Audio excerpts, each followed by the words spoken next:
Hello there, my amazing artists. It's Miss Deese coming to you live from the Bonner Online Art Studio for e-learning. This lesson is for our 3rd through 5th grade artists. Your word of the day today is going to be the word process art. You're familiar with the word process from class because we practice telling about our artistic process. We know that a process is just the steps you take to create your artwork. So, on the other hand, the word process art means it's a type of artwork that's focused on the steps you take to create it and not your final product. When you're creating process work, you're worried about your experience, but you're not worried about what your end goal or resulting piece of art looks like. For your artwork today, you will need the following: a piece of paper.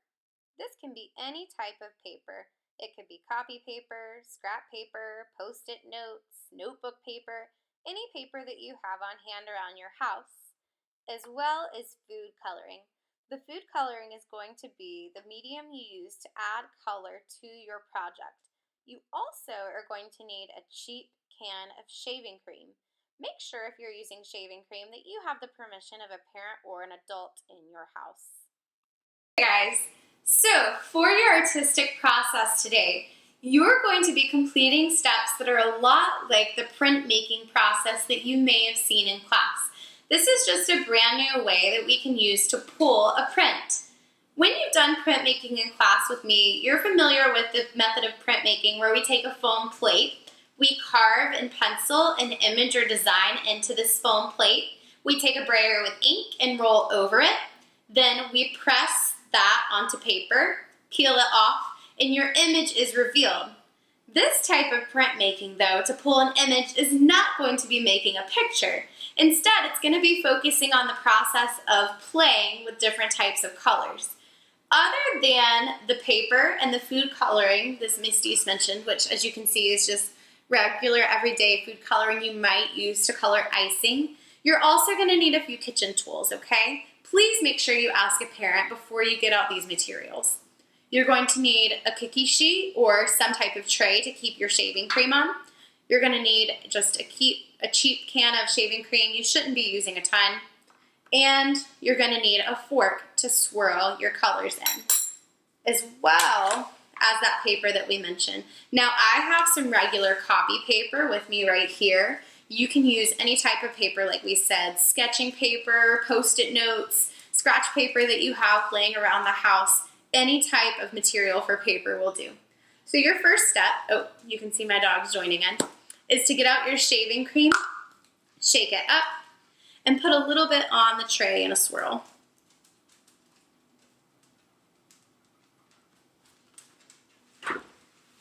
And if you have shaving cream like mine, it's gonna come out a color, but we don't want that color to be there. So I'm gonna hold it up to you and you'll see it's kind of pink. It's starting to turn white. That's where you can take your finger or your tool if you don't wanna get your hands messy and go through and kind of fluff it up some. I'm going to do that with my shaving cream. And the foamier that the shaving cream is, the better. So see how I'm swirling it around some? And that helps the shaving cream become thick.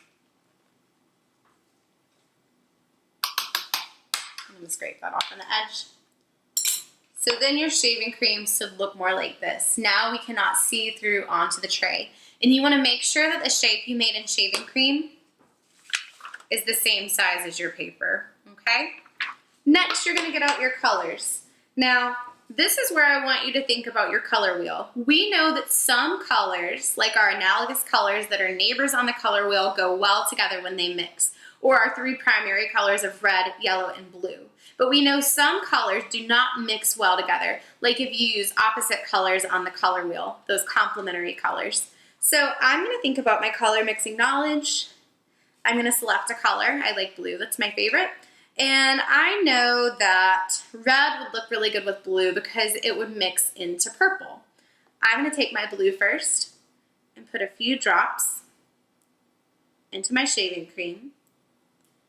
You really should not add more than 6 drops to this so that your colors do not overblend. Put the cap back up on that.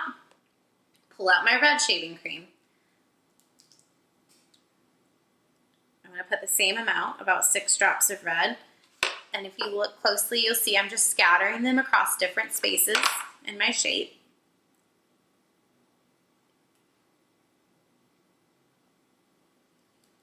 And I would limit your first print just to 2 colors to make sure that these are colors that look well when mixed together. Then after that, if you feel like you want to experiment more with color, you can. So this is where my tool comes back in. I'm going to grab my fork and I'm going to start to swirl my colors out, blending.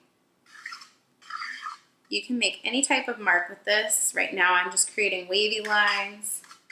I might go through and create some spirals. And I'm using the tip of my fork so that my colors don't blend too much.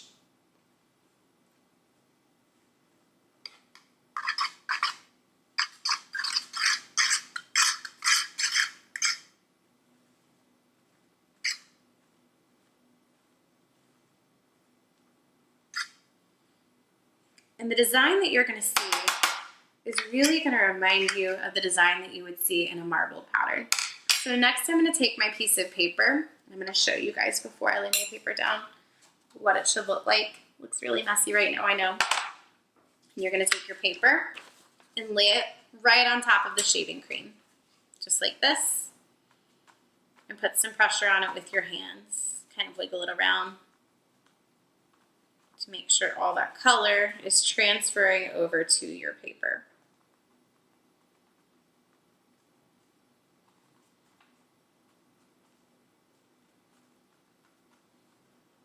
I'm going to let it rest for a second there to make sure all that color soaks in. And when you can see the colors popping up some through the back of the paper, which you're going to see with a cheaper type of paper like copy paper. If you're using a nicer paper like watercolor paper or drawing paper, that might not bleed all the way through. And then I'm going to peel it up to reveal my marbled paper print. Now, this is not your final product. You first need to take your paper and clean off some of the shaving cream. You can do that through with your fingers. So it'll be good if you're doing this to have some paper towels on hand.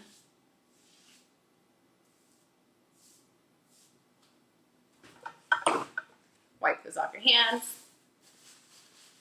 And your finished product is going to be a really pretty piece of paper with a marbled pattern.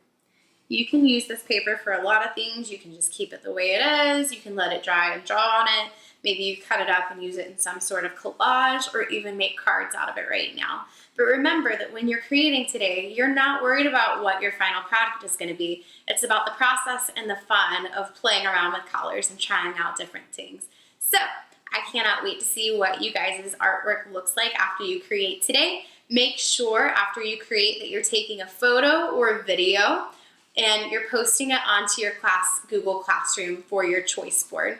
If that's not an option for you, then you can simply type in a quick sentence description to me explaining what you learned today through creating with this process. Bye guys!